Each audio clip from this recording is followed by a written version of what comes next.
अस्सलाम वालेकुम, this is Jain Ismail and welcome to my YouTube channel. उम्मीद है आप लोग ठीक ठाक होंगे, खैर खैरियत से होंगे। जैसा कि आप मोस्टली लोग जानते हैं, मैं ट्रैवल और टूरिज़्म में बड़ा इंटरेस्ट रखता हूँ और पाकिस्तान की ब्यूटी को मैं एक्सप्लोर करता रहता हूँ। इसी तरह रिसेंट ईयर्स के अंदर मैंने बहुत सारे ट्रिप्स किए फैमिली के साथ, फ्रेंड्स के साथ। और जब मैं अपने ट्रिप की स्टोरीज़ अपने फ्रेंड्स के साथ और फैमिली के साथ शेयर करता था तो वो मुझे बड़ा मोटिवेट करते थे और बड़ा अप्रिशिएट करते थे। लेकिन मेरा जो 2020 का अगस्त का लाहौर टू सियाचिन ग्लेशियर का ट्रिप था all the way from Skardu, वो मेरा अभी तक का सबसे बेस्ट ट्रिप रहा है। और जब मैं इन ट्रिप की स्टोरीज अपने फ्रेंड्स को शेयर करता था तो वो मुझे कहते थे कि यार आप यूट्यूब पे क्यों नहीं हो, आप यूट्यूब चैनल बनाओ और अपने एक्सपीरियंसेस जो हैं यूट्यूब पे शेयर करो, लोगों को गाइड करो कि वो किस तरह से किन रूट्स को फॉलो करते हुए अगर वो ट्रिप करना चाहते हैं तो वो कैसे कर सकते हैं। तो लाहौर से स्कर्दू का ट्रिप मैंने अपने 2 पार्टनर्स के साथ किया था मोटरसाइकिल्स के ऊपर। और जो ये मेरे साथ आप मोटरसाइकिल देख रहे हैं ये वही मोटरसाइकिल है जो कि मुझे लाहौर से लेके all the way from Deosai to Skardu और then Siachen glacier 11 sector base camp तक मुझे ये लेके गया था। इस मोटरसाइकिल के ऊपर मैंने और भी बहुत सारे ट्रिप्स किए हैं, लेकिन जो लाहौर से स्कर्दू और सियाचिन ग्लेशियर का ट्रिप था वो मेरे लिए बहुत एक्साइटिंग था। तो मैंने फाइनली सोचा कि लाहौर से स्कर्दू की जो स्टोरी है वो आप लोगों के साथ शेयर करते हैं और पाकिस्तान की जो ब्यूटी है, जो हेवन्स हैं, वो आप लोगों को दिखाते हैं और लोगों को गाइड करते हैं कि वो किस तरह से मोटरसाइकिल के ऊपर स्कर्दू या सियाचिन का ट्रिप कर सकते हैं। साथ ही साथ हम टूरिज़्म को भी प्रमोट करते हैं और आप लोगों को मोटिवेट करते हैं कि आप लोग भी मोटरसाइकिल के ऊपर ट्रिप्स करें और पाकिस्तान की ब्यूटी को रियल टाइम में आप एक्सपीरियंस कर सकें जाके। तो बेसिकली इस टूर के ऊपर जो मैंने फुटेज बनाई थी वो व्लॉग की शेप में तो नहीं थी अनफॉर्चुनेटली, बिकॉज मैंने वो ऐसे ही अपने लिए कुछ फुटेज रिकॉर्ड की थी।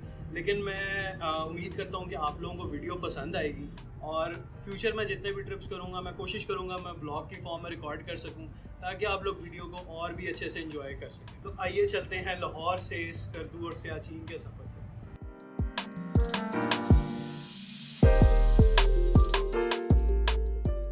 लेकिन अगर आपको वीडियो पसंद आए तो लाइक ज़रूर करें और चैनल को सब्सक्राइब ज़रूर करें। तो ये स्टोरी है अगस्त 2020 की और हमारा सफ़र लाहौर से स्टार्ट होता है रात के 10 बजे। पहली ब्रेक हम तकरीबन 2 घंटे की राइड के बाद चाय के लिए गुजरांवाला के पास लेते हैं और कुछ यूनिक स्टाइल में हम चाय पीते हैं। गुजरांवाला से ले के थ्रू आउट इस्लामाबाद तक हमें मूसलाधार बारिश मिलती है जिसकी वजह से हमें विजिबिलिटी का भी इशू आता है और इस्लामाबाद हम सुबह तकरीबन 5-6 बजे पहुंच जाते हैं। और ये स्टंट चेक करें आप।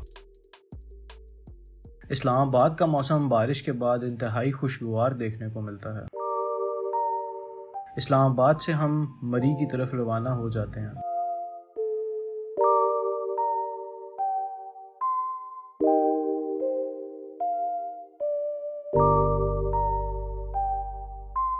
मरी के पास पहुंच के हम फ्यूल रिफ़िल करवाते हैं और मेरी मोटरसाइकिल की कंजम्पशन लाहौर से मरी तक तकरीबन 6 लीटर थी। फ्यूल रिफ़िल करवा के हम आगे का सफ़र जारी रखते हैं।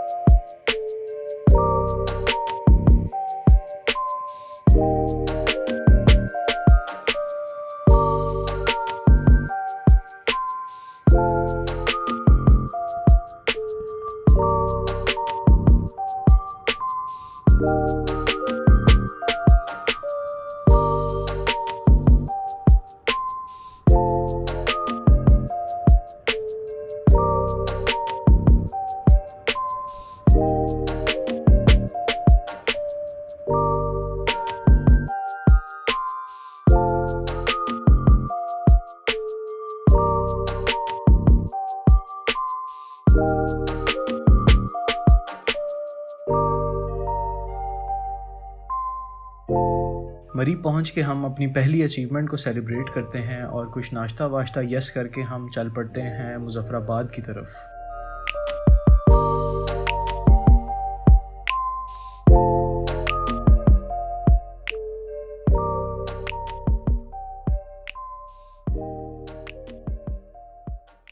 और ये पाकिस्तान की खूबसूरती चेक करें।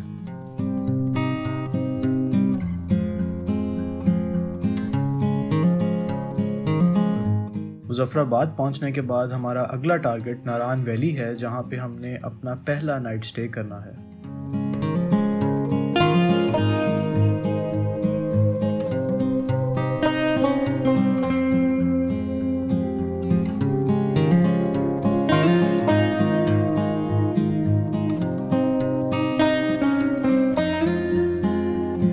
journey is what makes the destination more beautiful.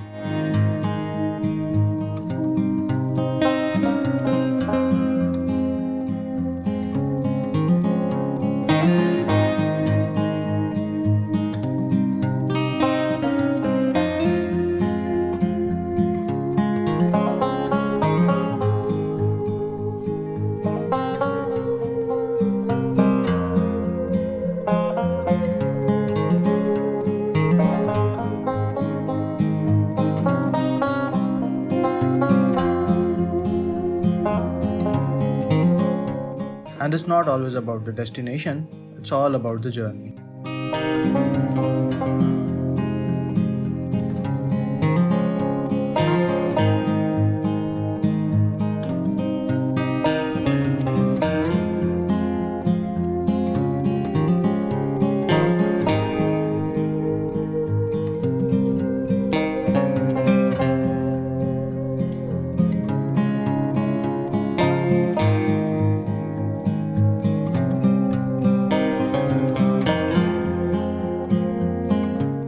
तकरीबन 18 घंटे की राइड लाहौर से करने के बाद हम पहुंच जाते हैं नारान वैली में, जहां पे हम अपना पहला नाइट स्टे करते हैं। अगले दिन नारान से आगे चल पड़ते हैं और लुलुसर लेक की ब्यूटी को एक्सपीरियंस करते हैं। लुलुसर लेक के बाद हम चल पड़ते हैं बाबूसर टॉप की हिल क्लाइंब की तरफ।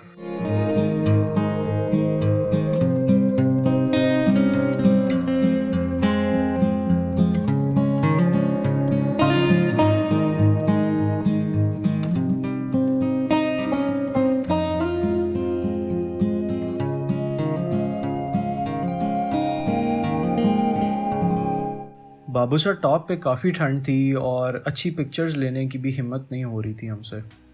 बाबूसर टॉप की एलिवेशन 13,700 फीट है। कुछ चाय और पकोड़े वगैरह खाने के बाद हम बाबूसर टॉप से चिल्लास की तरफ चल पड़े।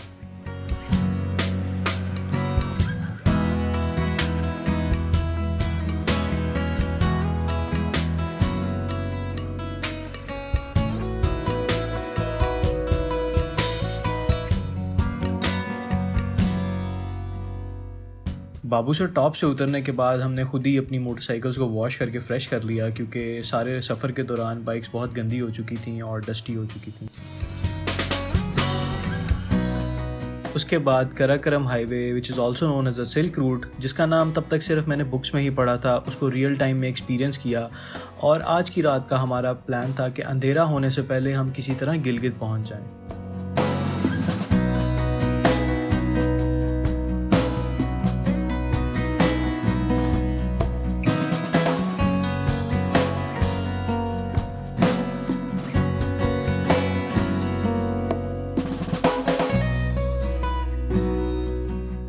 लेकिन सूरज ढलता जा रहा था और अभी हम गिलगित से बहुत दूर थे।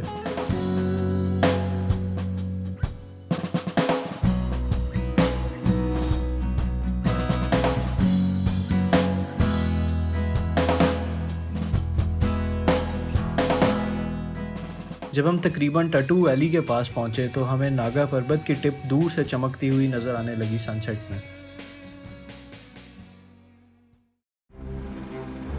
और फिर वही हुआ जिसका डर था, अंधेरा हो गया और हम अभी भी गिलगित से बहुत दूर थे।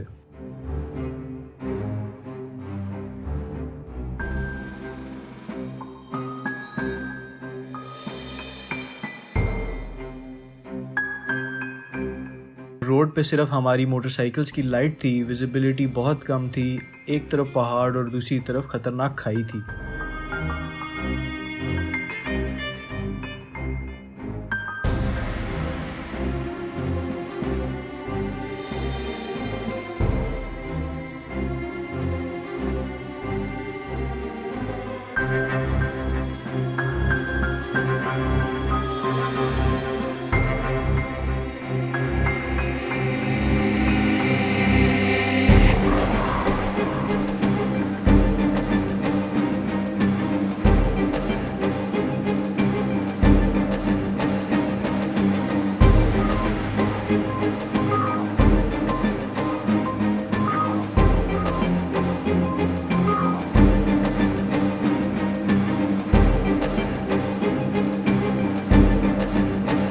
और फिर कुछ यूँ हुआ कि रोड भी ख़राब होना स्टार्ट हो गई और सफ़र और भी मुश्किल होता गया हमारा।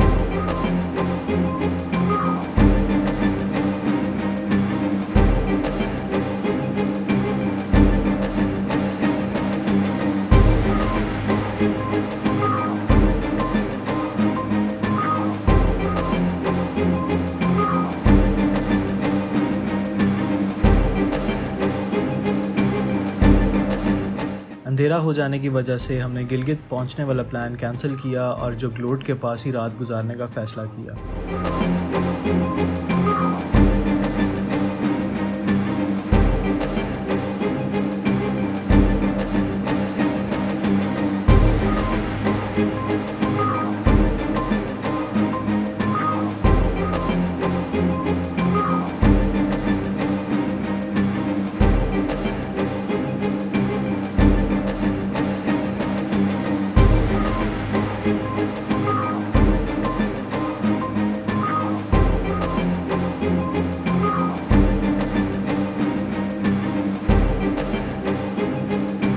और कहते हैं ना, जो होता है वो अच्छे के लिए ही होता है। जोग्लोट पहुंच के हमें पता लगा कि गिलगित से स्कर्दू जाने वाला हाईवे लैंडस्लाइडिंग की वजह से बंद हो चुका है और अब हमें स्कर्दू जाने के लिए अस्तोर से होते हुए दियोसाई नेशनल पार्क से जाना पड़ेगा।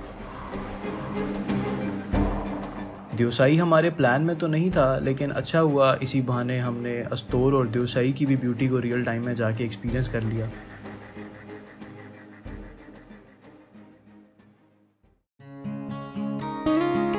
अगले दिन जब सुबह उठे और बाहर निकल के देखा तो नागा पर्वत बिल्कुल हमारे होटल की बैक साइड पे नज़र आ रहा था और बहुत ही कमाल व्यू था।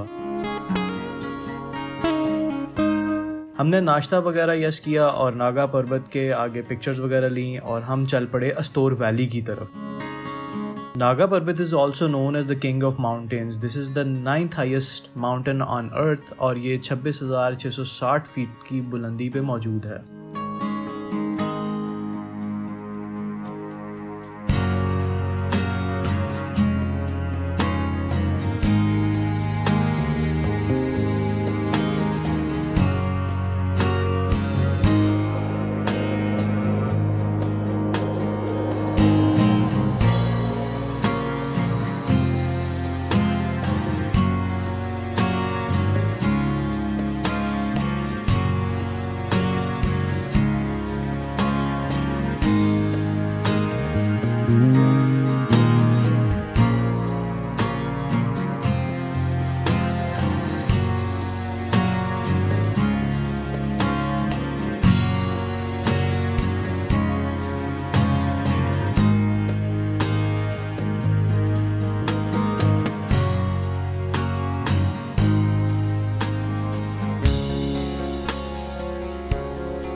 अस्तोर पहुंचने के बाद हमने रामा मीडोज़ विज़िट करने का प्लान किया और रामा मीडोज़ से आप नागा पर्वत के दिलकश नज़ारे देख सकते हैं अपनी स्क्रीन पे।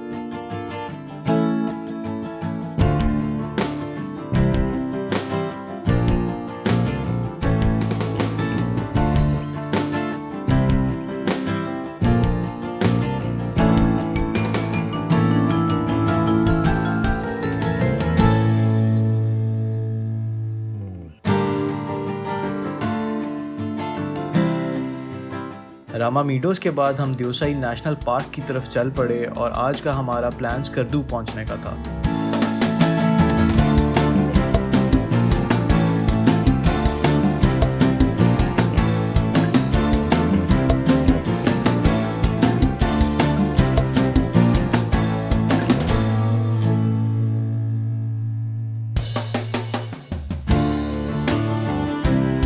अनफॉर्चुनेटली दियोसाई प्लेन्स एंटर होते ही मेरे कैमरा की बैटरी एंड हो गई और मुझे अपने फ़ोन से फुटेज रिकॉर्ड करनी पड़ी।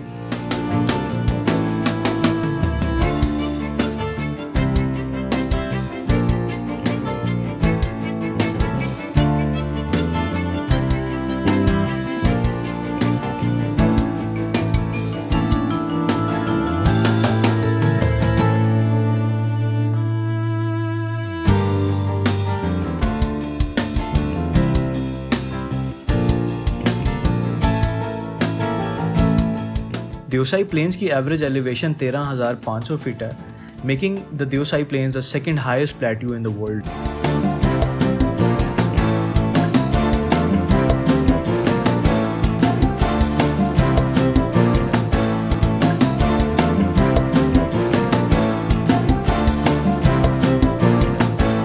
दियोसाई में कुछ घंटों की राइड करने के बाद हम पहुंचे श्योसर लेक पे और फिर वही हुआ, सूरज गरूब हो गया और हमने दियोसाई में ही कैंपिंग करने का फैसला किया क्योंकि रात के अंधेरे में हम दियोसाई को क्रॉस नहीं कर सकते थे मोटरसाइकिल्स पे। हमने दियोसाई में काला पानी पे कैंप्स ले लिए और सरप्राइजिंगली वहाँ पे आसपास कुछ ना होते हुए भी लोकल्स ने खाने पीने के लिए सब कुछ मैनेज करके रखा हुआ था। शदीद ठंड और -15 डिग्रीज के टेम्परेचर में चूल्हा जलाने के लिए ये लोग मिट्टी के तेल में हवा भर के वेपर्स को यूज़ करते थे गैस बनाने के लिए, क्योंकि इतनी ठंड में बाकी सब फ्यूल रिसोर्सेज फ्रीज हो जाते हैं। और यहाँ पे खाने पीने के लिए आपको काफ़ी चीज़ें मिल जाती हैं, जैसे कि बॉइल्ड राइस और ये लाइव चिकन की आप कढ़ाई बनवा सकते हैं। वैसे जी ये देखें जी, ठंड से जम रहे हैं। कैंपिंग दियोसाई में हम कैंपिंग कर रहे हैं इस टाइम, माइनस में पता नहीं कितना टेम्परेचर, जम रहे हैं इस टाइम। मतलब इतना कुछ, ये लेदर जैकेट में हम बैठे हुए हैं, देखेंगे लेदर जैकेट है, नीचे स्वेटर है और रज़ाई है डबल, फिर भी जो है ना कांप रहे हैं अभी, इतनी ठंड है यहाँ पे। जूते पहन के सोने, जूते पहन ये देखें जी, जूते पहन के सोने। ये जनाब हमारे स्प्रिंटर वाले भाई सो गए हैं, इन्होंने बहुत भगाई आज। ये हमारे पास विंडो है, इसको थोड़ा अगर अंधेरे में देखें एलसीडी भी लगती है। अभी हम चाय पियेंगे दोबारा से राउंड 2। ये जी कैंप है।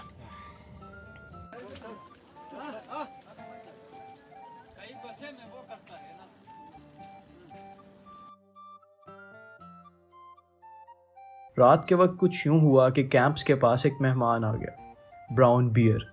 पहले तो हम खौफज़दा हो गए, लेकिन फिर वहाँ के लोकल से हमें पता लगा कि दरअसल मेहमान वो नहीं, हम हैं। और ये ब्राउन बियर्स हस्बे मामूल के मुताबिक अक्सर रात को कैंप्स पे आ जाते हैं, लेकिन अगर आप इनको तंग ना करें तो ये किसी को कोई नुकसान नहीं पहुँचाते।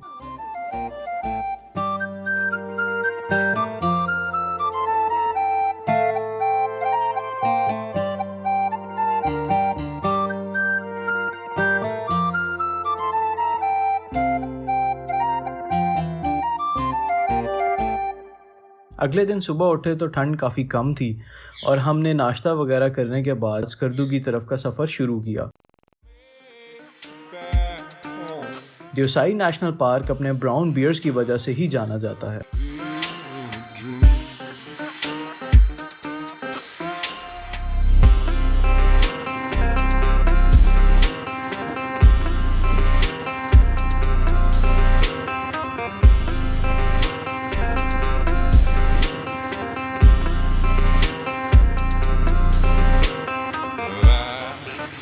At the bottom of the ocean, I'm at the bottom of the sea.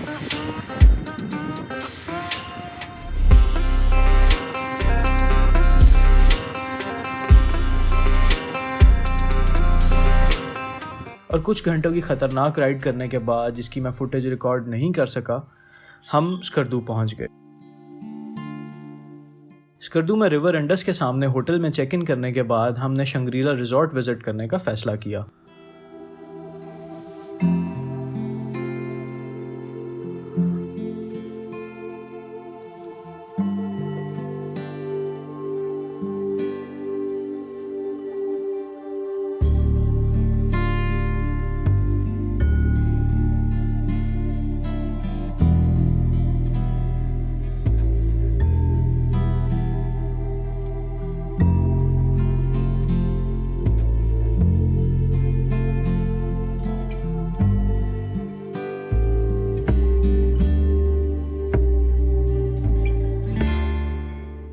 Shangrila resort की मैं ज़्यादा फुटेज नहीं दिखाऊंगा क्योंकि इस जगह की खूबसूरती आप रियल टाइम में वहाँ जाके ही एक्सपीरियंस करेंगे तो मज़ा आएगा। रिजॉर्ट में कुछ घंटे गुजारने के बाद हम अपर कचूरा लेक की तरफ रवाना हुए।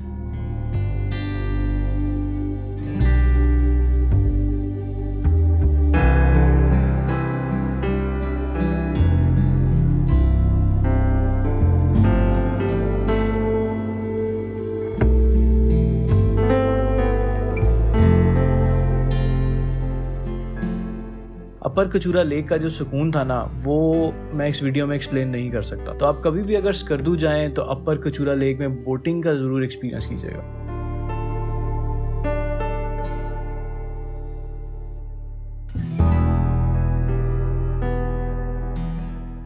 अगले दिन हमारा प्लान खपलू में रात स्टे करने का था, तो हम सुबह जल्दी उठ गए और सरफरंगा डेजर्ट से होते हुए चल पड़े खपलू वैली की तरफ।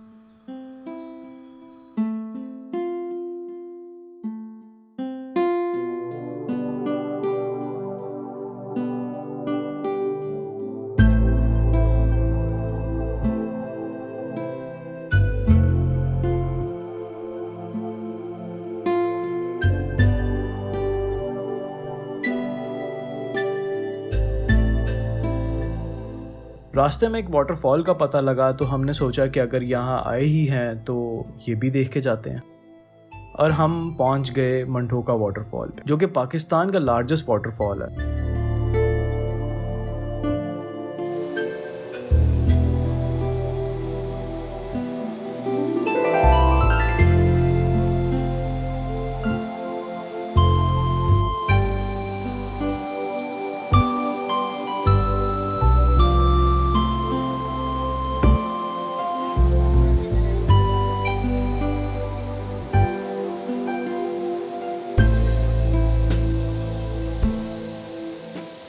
मंढोका वाटरफॉल पे हमने काफ़ी एंजॉय किया, पिक्चर्स के लिए पोज किया और बहुत सारी मस्ती की।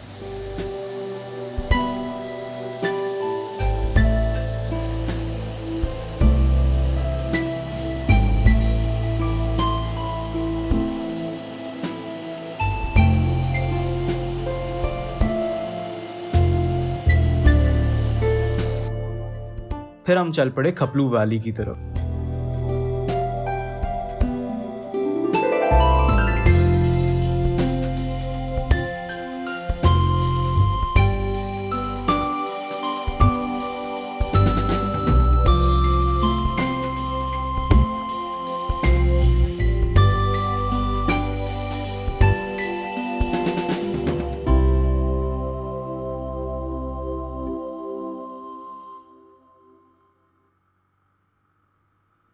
खपलू इंतहाई खूबसूरत और पूरे ट्रिप में मेरी सबसे फेवरेट जगह है। ये जो रेड बिल्डिंग आप देख रहे हैं ये वही होटल है जहाँ पे हमने स्टे किया था, और यहाँ पे वेलकम में हमें खपलू की फ्रेश खुबानी खिलाई गई थी।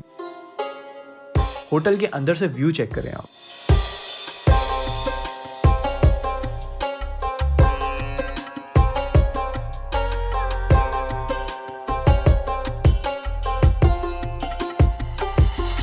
खपलू फोर्ट विजिट करने के बाद हमने चकचैन मॉस्क विजिट किया। ये मस्जिद यहाँ की सबसे पुरानी मस्जिद है जो कि 1370 में बनाई गई थी, यानी कि तकरीबन आज से 650-700 साल पहले, और ये अभी तक अपनी ओरिजिनल लकड़ी की कंस्ट्रक्शन में और बिल्कुल अपने असल हालत में मौजूद है। यहाँ पे नमाज भी बाकायदगी से अदा की जाती है। चकचैन मॉस्क के साथ साथ ठॉक्शिकर मॉस्क जो कि खपलू के पहाड़ों की चोटी पर मौजूद है, वो भी तकरीबन 600-700 साल पुरानी और अपनी असल कंडीशन में मौजूद और लकड़ी की बनाई हुई है। तकरीबन 45 मिनट से 1 घंटे की हाइक करके हम ठॉक्शिकर मॉस्क पहुंचे, और वहां के लोकल्स के मुताबिक ये उस वक्त के राजा ने पहाड़ के ऊपर व्यू पोस्ट बनाई थी जिससे वो आने वाले दुश्मन को दूर से देख सकते थे, और पहाड़ पे मौजूद सिपाहियों की नमाज अदा करने के लिए ये मस्जिद वहां पे बनवाई गई थी।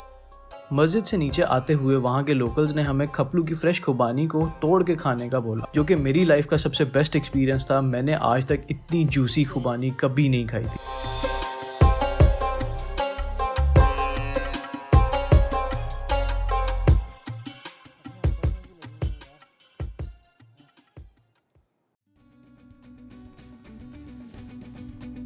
अगले दिन हम खपलू से सियाचिन ग्लेशियर की तरफ रवाना हुए।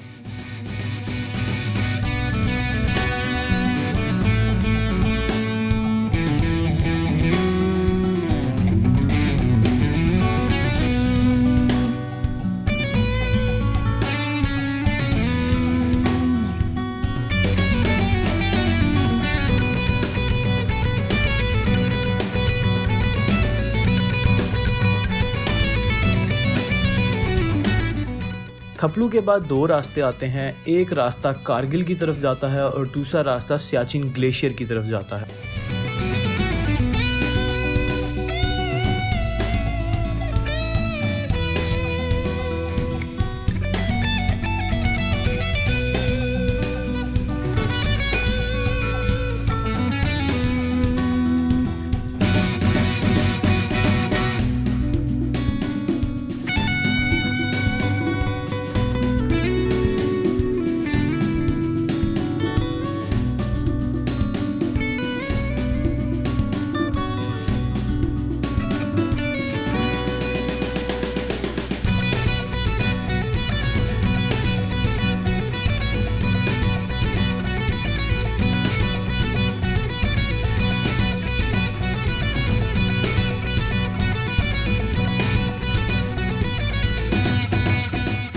ये पुल क्रॉस करने के बाद मेरे बाइक का टायर पंचर हो गया और तकरीबन 1 घंटा हमारा ज़ाया हो गया पंचर लगाने में।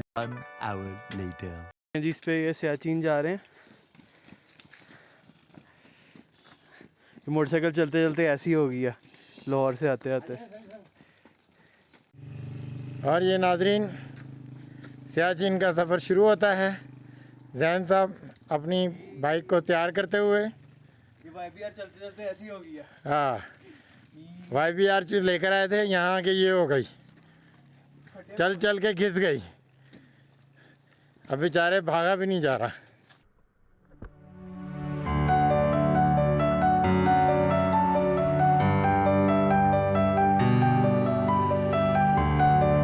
ये पाकिस्तान का आखिरी गांव है जो गोमा के नाम से जाना जाता है। इसके बाद से सियाचिन ग्लेशियर का एरिया स्टार्ट हो जाता है।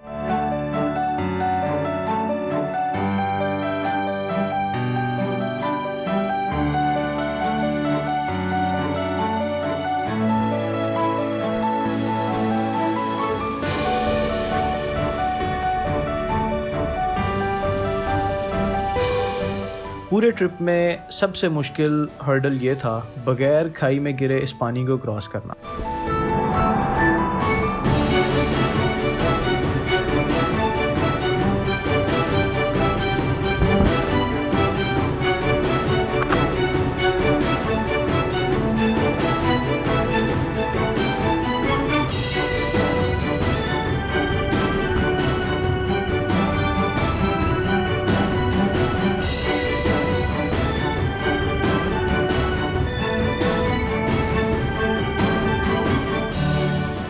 जब हम सियाचिन ग्लेशियर की चेक पोस्ट पे पहुंचे तो वहाँ पे मौजूद आर्मी ऑफिसर्स भी हैरान हो गए देख के कि आप लोग लाहौर से बाइक पे कैसे आ गए यहाँ तक। उन्होंने हमें बड़ा अप्रिशिएट किया और हमें सजेस्ट किया कि मज़ीद आगे बाइक्स ना लेकर जाएं क्योंकि आगे रास्ता बहुत ख़राब है, और हमें 4x4 जीप्स अरेंज करके दी क्यारी सेक्टर जाने के लिए।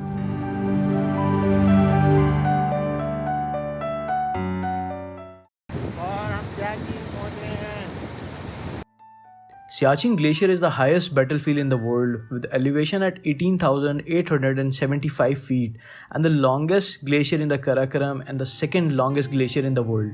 जी ये वो जगह है जहाँ पे लैंडस्लाइडिंग हुई थी और यहाँ पे हेडक्वार्टर था आर्मी का, और ये ऊपर से सारा ये मलबा वो सारा एंड तक ये सारा ऊपर से आके गिर गया था। और ये 140 फौजी जो थे ना यहाँ पे हमारे शहीद हो गए थे, ये उनका यादगार बनाया हुआ है पॉइंट, ये सबके नाम वगैरह लिखे हुए हैं वहाँ पे। ये जी सियाचिन ग्लेशियर है, आप देख सकते हैं।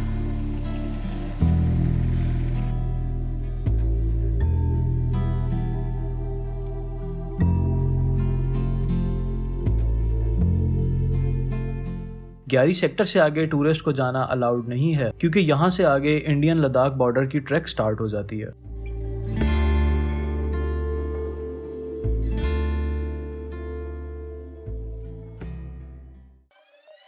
और यहाँ पे हमारा मोटरसाइकिल ट्रिप सक्सेसफुली कंप्लीट हो चुका था।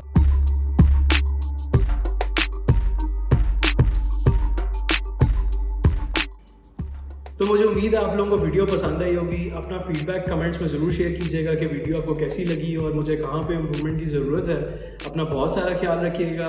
Have a great day. Allah हाफिज़। हेलो अस्सलाम वालेकुम, दिस इज़ जैन इस्माइल।